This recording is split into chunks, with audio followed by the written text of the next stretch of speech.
So I would love to introduce to all of you Meredith Coston.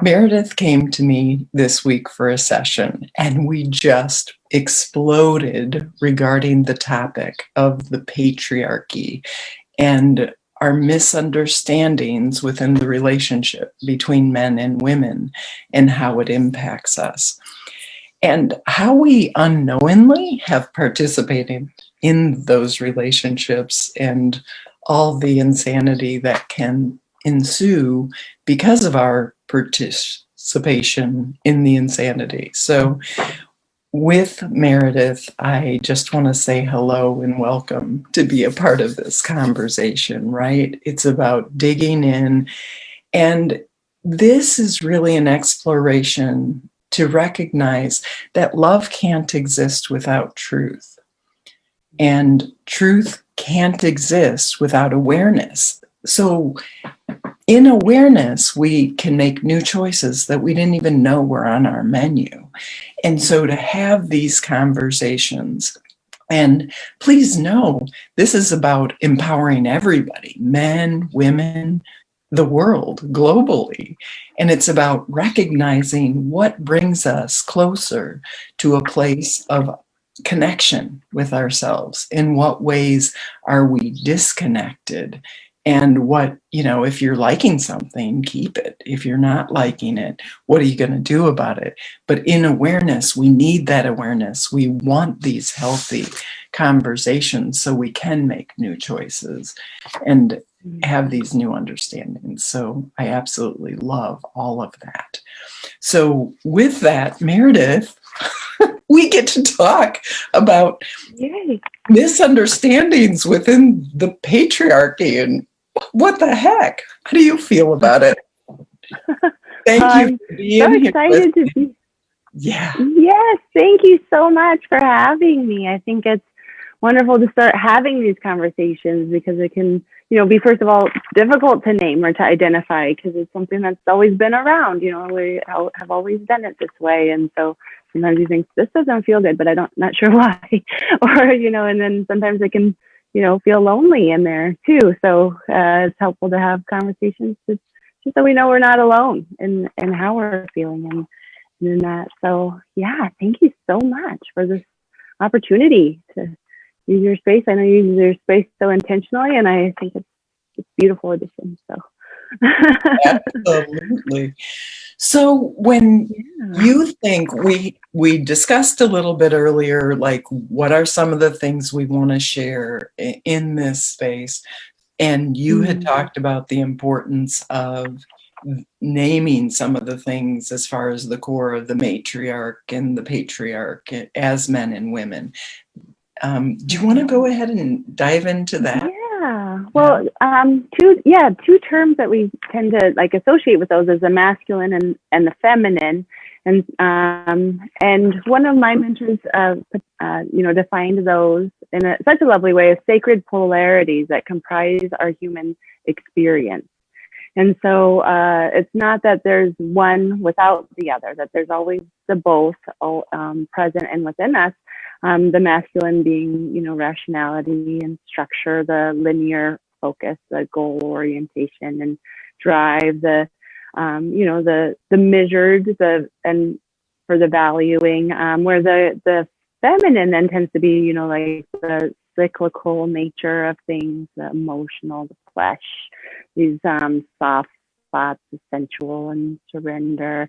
And so it's not that one ever is without the other. We just tended to come into a culture where the masculine is more elevated, has kind of been placed on a pedestal, or has been more present.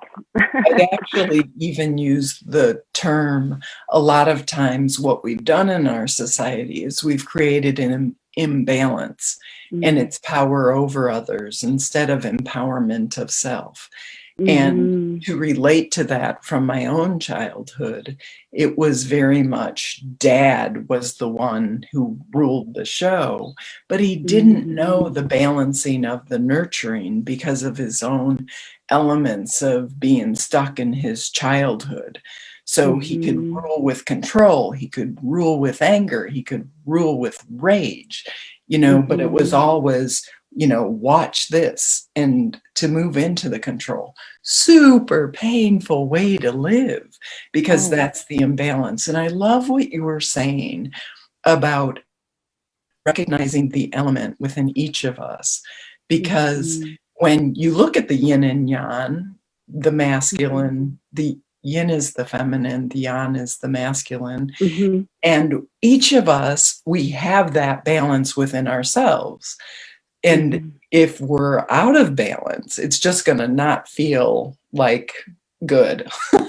No, and it doesn't, because we have that, where the masculine is superiority and the feminine is inferiority. And then you think, wait, what do I do about this part of myself, which is, very present and I can relate to, but I'm not sure how within these constructs that have been adopted. So, right. Absolutely. And by the way, I'm loving that we're joined this morning by others, and please feel free to share your experience, either in response to the information we're sharing, or even your own questions and concerns. Not that we have all the answers, but we want to make sure that it's relatable and that you get a chance to be in on the conversation too.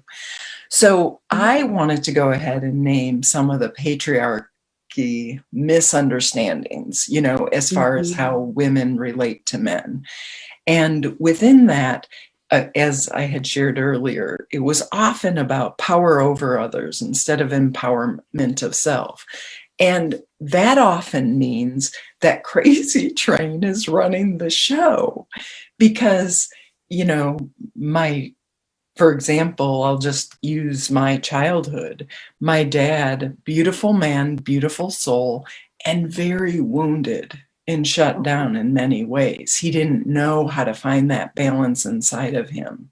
And so when he would control through anger, through rage, and all of that, then that would mean he would shut down and do the power over others to the feminine. So what I was taught was the female wasn't as important as the man, and we should walk on eggshells, and to also shut down, don't talk, don't trust, and don't feel. By the way, your feelings are wrong, because someone else was having a different experience. And that's just not fair. It's not a fun way to live. And one other thing I found, not only in my childhood, but also in my first marriage, is it's not fair to the masculine. I love the hearts that are coming up as we're having this discussion. One of the things that wasn't fair is when I shut down, and when the female didn't step up to the male, then all of a sudden, the masculine, if I'm shut down, they're abandoned and rejected, essentially. There's nobody meeting them. Even though you might have a physical body in front of you, they're like feeling all abandoned and rejected, and then getting angry and acting out of their overstimulated nervous system, because it's not good or healthy for them either. But in our innocence, we all haven't known how to live from a place of balance. And so by the feminine being taught to recklessly give our power away towards others, and, as I was growing up, thinking they know best or better than I do. But then it just, within my loss of self, the feelings of bitterness, anger, and resentment, like contempt. Oh, wow. Yeah. I feel that too. I get that. Yeah, absolutely. Well, and, and in everyone's defense, as far as the feminine, it wasn't safe before to have a voice, to step up and meet it. So it was almost had to be shut down, the go along to get along, so that we could, be safe and and cared for within the world, because it wasn't something that was actually possible for ourselves, where, we had to have that man in order to have possessions and money and safety and security. And so it was kind of like we're born into this inherent codependency. We inherited that. And then it's a lot for men too, to ask, for society to ask them to put their emotions away. Although there's the argument that for some time it served a purpose, because in order to go out and hunt and provide, that wasn't like a super emotional job. So I love that, even just having these conversations is an invitation for both of us, the masculine and the feminine, to balance in every being, and not just, like you said, only just an invitation to women, but also, to kind of write that relationship in men as well. So it can come from a whole place, because any system that asks people to abandon any part of themselves is unhealthy. So men, like you said, have been just as wounded as women. And within that, I really want to acknowledge that piece of it, because multiple times, mainly I've had women come in for sessions with me, and they've shared their hearts. I want an emotionally available partner. And as we started to explore that, one of the things that would happen is when the man would start to come forth with their vulnerability and their openness, the woman would often feel threatened. Like, where's my rock? You're not supposed to have any feelings and emotions. You're supposed to be there for me no matter what. And so when we're asking for emotional availability, we need to recognize, are we really open to what it is that we're asking for? Because that requires holding space, keeping our hearts open for men, and allowing them to soften and to be a part of the, sinking into their hearts. In truth, our vulnerability and our openness is our power. But a lot of times it just feels so dangerous. For myself, I was taught, the don't talk, don't trust, don't feel. But I lived through my head, the mental part, because it just felt too dangerous and not safe to sink into my heart, until I started doing my work. And then I found the richness through that connection. Like, it's what I always wanted.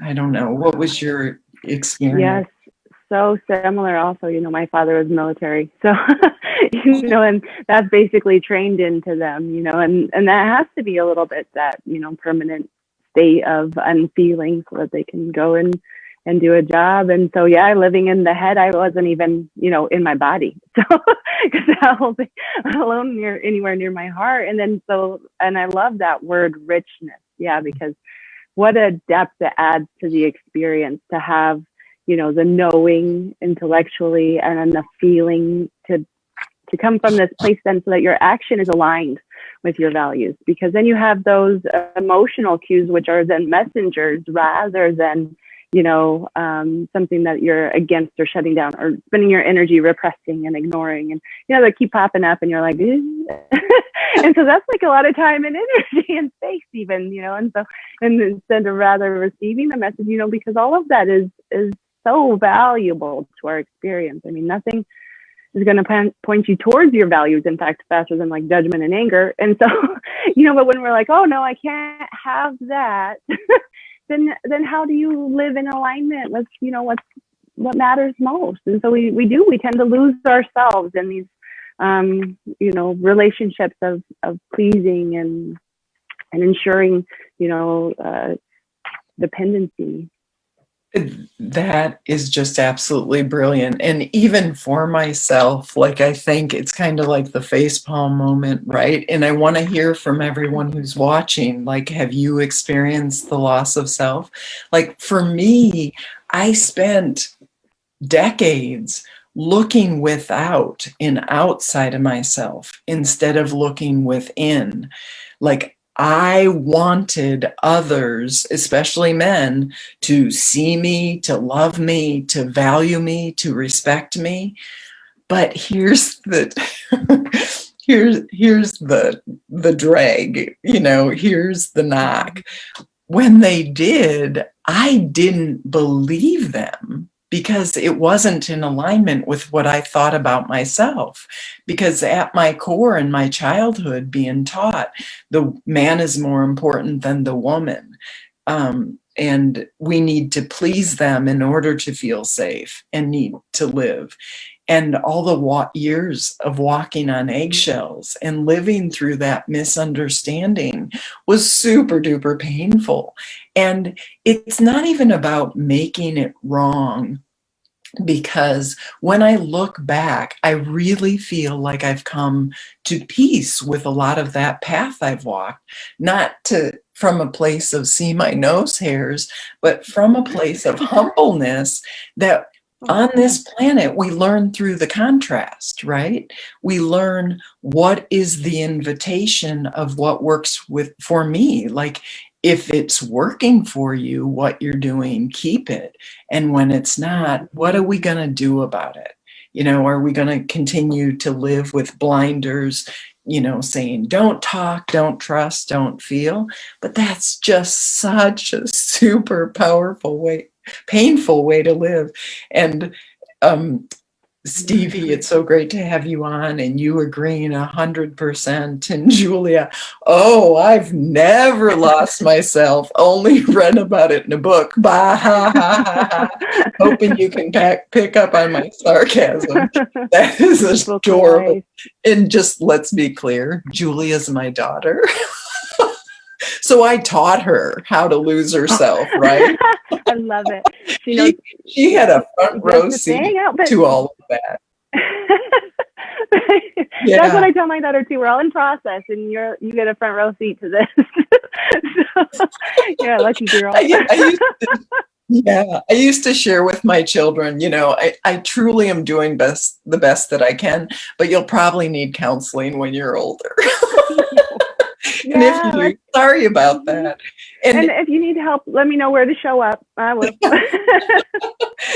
Andrea, I love that you're talking and mentioning the hiding of self, that don't talk, don't trust, don't feel. And yet, if we're hiding ourselves, then we can't even be in relationship because we're not freaking there. And it's such a painful way to live. And again, how intertwined it all is, because of this one step at the beginning. And I think you pointed to something really important about how this external environment we then internalize. And so it becomes the lens we see ourselves through. So because, then all of our relationships are impacted, not only out here, but this one most importantly, firstly. And so, so that includes the opportunities we allow ourselves, like even simply having desires and communicating them, and that's such a big part, because we get what we get unless we know what we want and we say that out loud, we communicate it, and so I think we kind of had this whole process of going along, not even knowing what we want, so. Absolutely. For me, I just want to recognize that I was taught as a child that if I had wants or needs, I wasn't really going to get them all taken care of anyway. So I came into adulthood with the misunderstanding that why even bother having wants and needs? And so for me to open to receiving, that was a big deal. And it was super scary. So, and I'm not the only one, right? I have a front row seat. I've had the pleasure of helping thousands of people within their healing journeys, working through messy feelings to connect and release so that they can have a new experience. But it's not always knowing better, because knowing better doesn't necessarily mean we do better at all. But it's about also releasing those charged emotions that we have held, where we act so reactively to what's going on in the world. And I just appreciate that. And Andrea, you talking about how the hiding of self and all of that and the pain that it brings in and the disconnect. So true. So one of the things that I wanted to acknowledge was the Dalai Lama. It was back in 2009. He was at the Vancouver Peace Summit, and he said, the world will be saved by Western women. And that just speaks to me so deeply.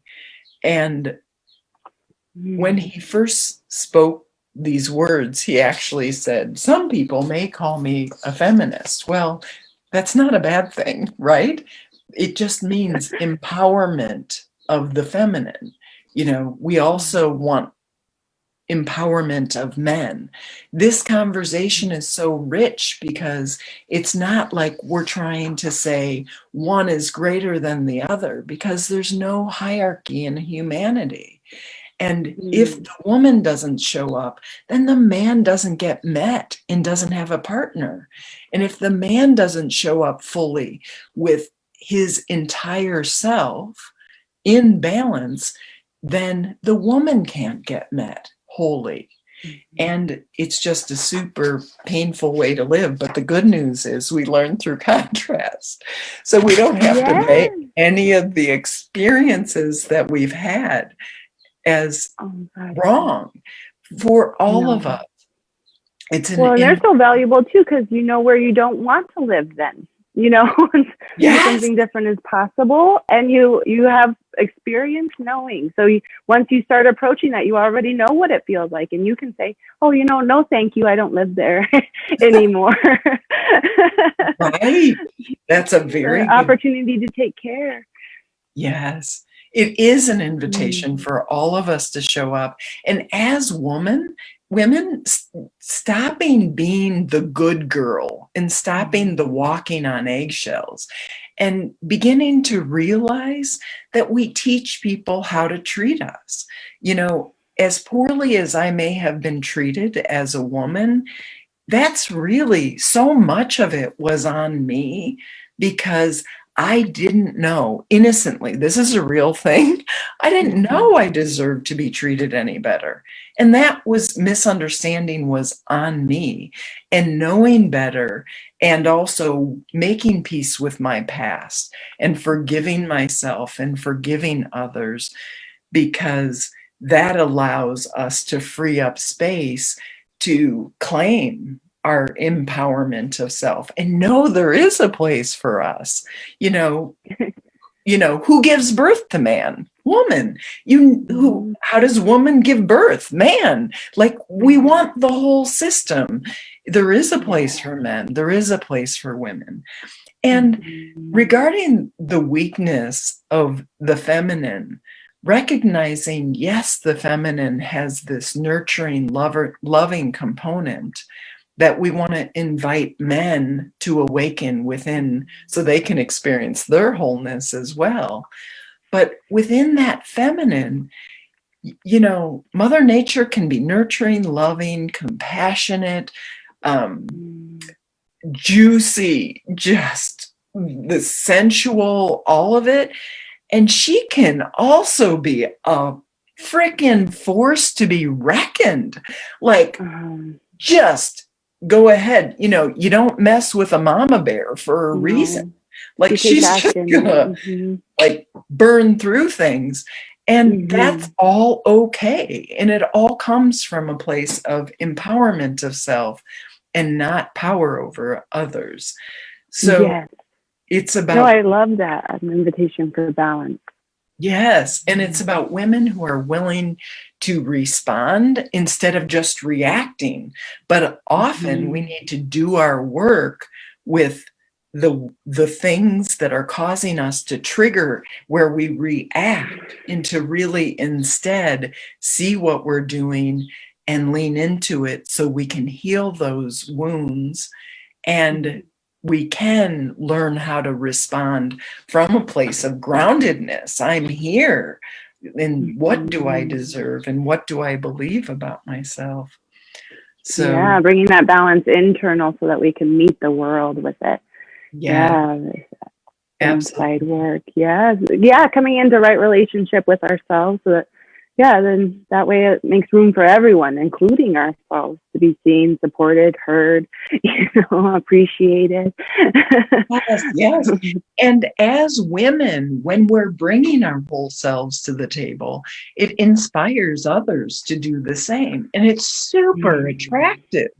And that doesn't mean other people won't get angry. So, for example, when, not if, but when you come across other women who aren't, are still living the good girl protocol and the walking on eggshells, and they see you living from a place of empowerment of self, they'll probably judge the fuck out of you.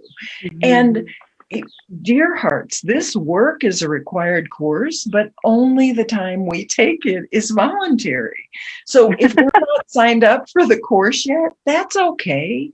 We get to know we were them 2.5 microseconds ago, and we get to be clear that we can't live our passion unless we heal that little Rita, little Meredith, inside of ourselves, who is still too afraid and contracted to connect and share from that juicy, passionate place of understanding. Well, and I love that too. One of my teachers says a high tide raises all boats. So even though it might be triggering to someone at first, they get to witness you doing it and not dying, like not not being taken to the street and beaten, and so it's an invitation always. So planting that seed, even if it's not necessarily welcome, or it's all witnessing each other and seeing other better ways modeled, and then being invited to step in and try it out, see what it's like. How does it go? Probably not super good at first. It's a skill, like everything is. We're all in practice, like you said, a process. So this is, a little bit today. Like, what does it look like today? What do I want right now? Knowing I can change my mind tomorrow or next week or even a second from now, but what do I want now? And communicate that. Try it out. Put a word to it. That is such a beautiful thing, because what you just said is actually a key that in my life today I still like to be mindful of, because what I choose to focus on today in 2.5 microseconds, I'm probably going to throw it out the door. I'm currently in process of writing a book about relationships, and it's super duper hard, complicated. I've never written a book of this magnitude before, and it's a narrative big idea story. So it's not just one story, but it's a conglomeration of stories, and figuring out the story arc, working with my editors.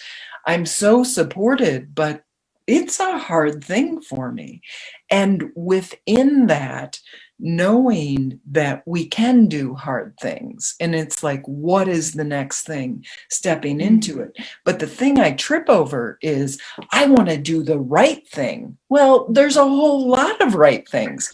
And often I need to try something on. And the first manuscript I have, which has amazing concepts in it, it's like, no, this isn't the engaging, heartfelt way I want to present this material. It's not honoring this material. So, it's a process, and being open to the journey of it, and not that, writing the book isn't going to make me any better, but it's something that I have been, it's like grabbed me and it won't let me go. So I need to follow that guidance and to keep choosing to do, okay, what's the next thing? Okay, I did this. It wasn't, it's not in its completion. Like, okay, what next? But there's other things, as a kid, I did hook latch rugs. I don't want to do them anymore. I feel that, yeah. Yeah. Well, and it wouldn't make as much sense, now maybe you can just crochet, or whatever too. So, like we're always growing and evolving, and to say it has to be this way is to stunt growth. And that's kind of where we've gotten to, is that this has always been this way. And, and so this structure that we've created, it overarches how we do so much stuff, like everything from who we put on pedestals to how we manage our businesses, always looking for growth every quarter, how we, pay our employees, who we, what we look for in our partners, everything. So it's just, as these unconscious contracts that we've created and that we can look at and renegotiate, change, cancel, resign. Yeah. And like you said, it on a day-to-day basis, and also, one small steps. Because you can't live your whole life in one moment either. You can't write the whole book in one sitting. You can't, nothing needs to be done now. Nothing is, I needed to live a lot of contrast before I could even name it. And so, yeah, it's absolutely all a gift. And Kelly Kerrigan, I love your, oh my, I trip so much. Yes. And that is more than okay. We all get to be human. And beating ourselves up isn't the safe, divine container of love that we deserve to heal and grow in. And I know, Kelly, you're a part of our monthly support program, Journey to Your Center. And that is, again, the safe cocoon where we get to cheer each other on and we get to love, value, and respect ourselves. And when we don't, we get to be encouraged to make that connection with ourselves. And so whether it's a community like that, or a friendship you have, or a family member that can support you in making those connections with knowing you are more than enough, that's a beautiful, beautiful space to come from. But singer Jewel said it in a song, and this song just has always grabbed me by the heart in which she speaks. No longer give your time or energy to that which you wish to be free from. So that in and of itself is a super uncomfortable question sometimes, because when we're not satisfied, when we're coming from a place of feeling restless and disconnected, it means we need something else to focus on, but sometimes we don't know what the new thing is. So we need to roll up our sleeves and we need to dig in and try on other things, and that may or may not do it for us. But the impetus to explore, what are you creating? And does it make your heart happy and feed you? But again, just because you try on something and it's not your thing, or it may have been your thing for years and years, and then all of a sudden it's flat as a pancake. So now what's next? But we don't need to make that wrong at all. Yeah. And no part of the process is wrong. Yeah. You need it each step. Yeah. Absolutely. And like you said, the rolling up the sleeves, that's like, sometimes it seems like dangerous, like this isn't fitting anymore, and it almost feels like like, I know this question seems to be so triggering for women that I know, and for my own self, is what am I tolerating? And you're like, because now my life is about to change, just by asking that, and coming into the recognition that doesn't quite work or jive the way that it used to anymore. So absolutely. Roll up the sleeves. I love that. Tolerating is such a great question. And I just want to acknowledge, like, often for myself and as I work with clients, we want other people to change so we don't have to face our fears, right? I want you to change so that I don't have to do my work, right? And I'm going to demand that you change so I don't have to get uncomfortable. And it's so awkward when we really look at it. And at least the first honest step is naming I'm afraid. It's, you know, that whole statement, no fear, that's just bunk. It's complete and total bunk, because a part of being in our humanity is having fears come up, and they sometimes protect us, you know. Instead of eating my berries outside of the cave where a bear or a lion might come along and eat me, you know, if I'm afraid, I might go into the cave and eat my berries and stay alive. But living in fear, our evolution doesn't give a shit about our happiness. It No. doesn't Yeah. at all. It wants us to stay alive, but we need to do our work if we really want to be happy and release and let go of some of our misunderstandings. And Julia is saying, this has nothing to do about the awesome topic, but I just got to say, you are both naturals on camera. Oh, Aw. thank you, Julia. Mary Kay, I agree.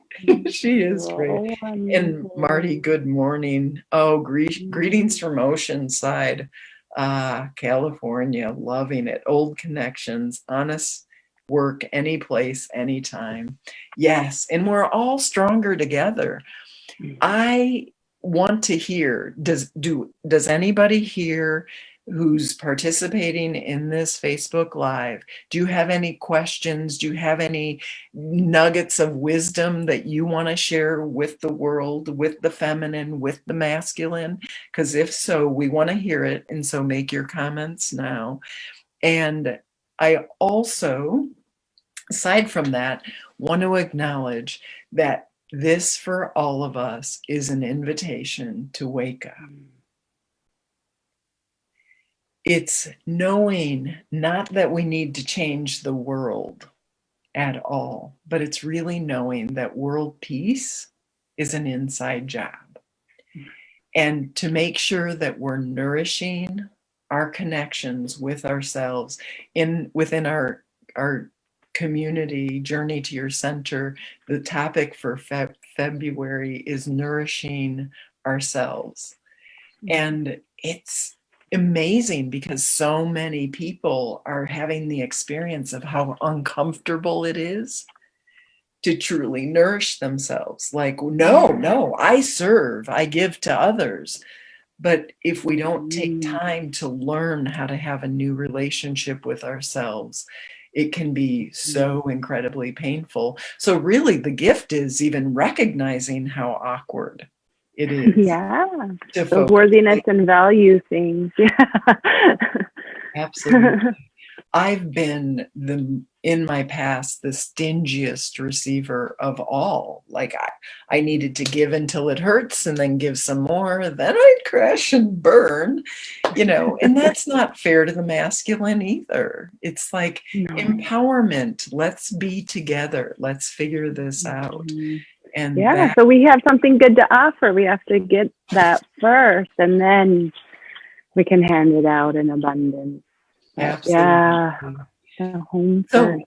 So amen, says Kelly Kerrigan. Love it. So again, I want to hear if there's anything you have to share, please do share. Brenda sharing, thank you for giving me permission to have both female and masculine, and both are not wrong, but in my truth and connection versus misunderstanding. Yes, we all get to be whole. You know, a quick story, but it's very true.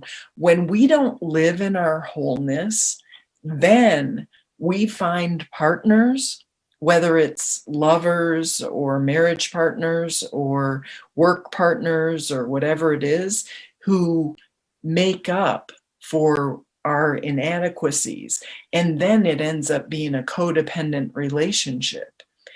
And so, for example, when you have a man who's a manly man and, you know, all pumped up on muscles and all filled with testosterone, what they're going to look for is the nurturing, you know, the female who's doing only feminine.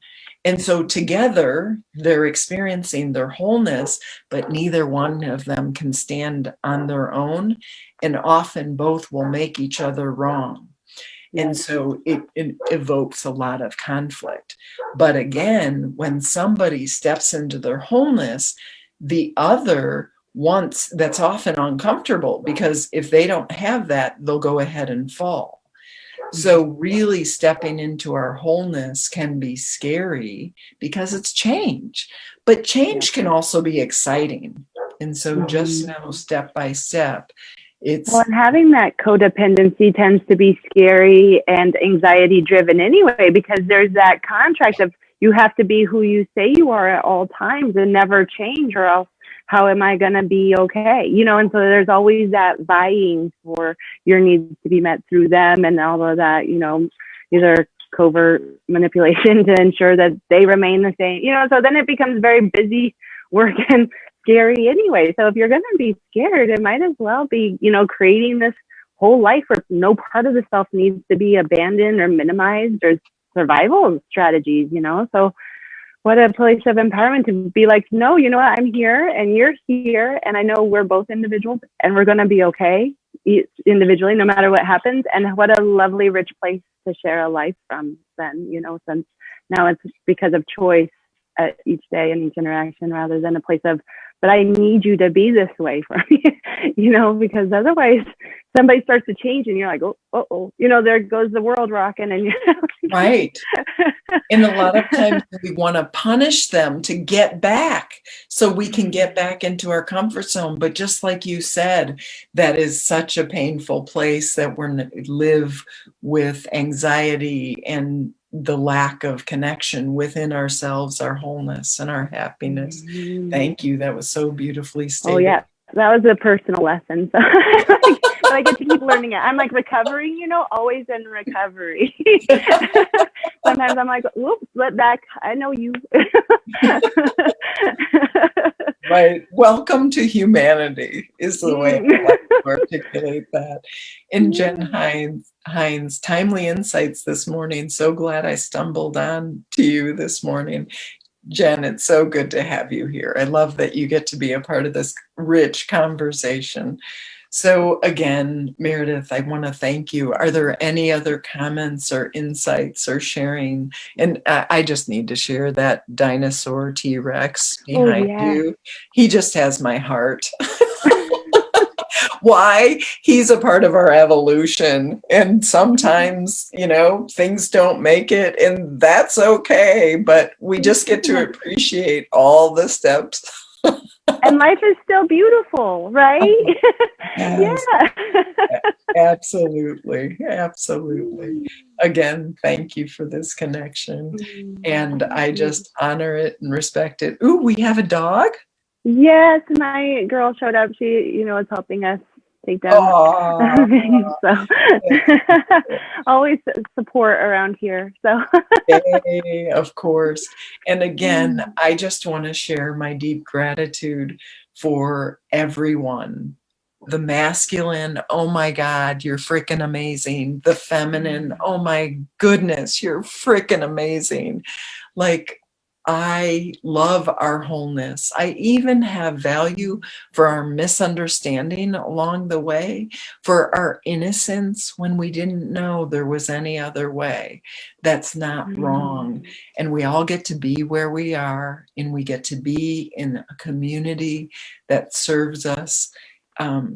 Empowerment of self. And we also get to learn from our reverse role models who want to squash on our hearts and tell us we're not worthy, because it's all good. It's all a part of the process of how we grow and how we get stronger, right?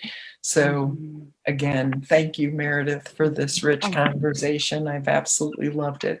And thank you for everyone, whether you're listening to the recording later on or whether you're on here now. You've certainly contributed to this conversation, and I just love and appreciate and value you and your journeys so much too, because they're much like my own. And again, we're all stronger together.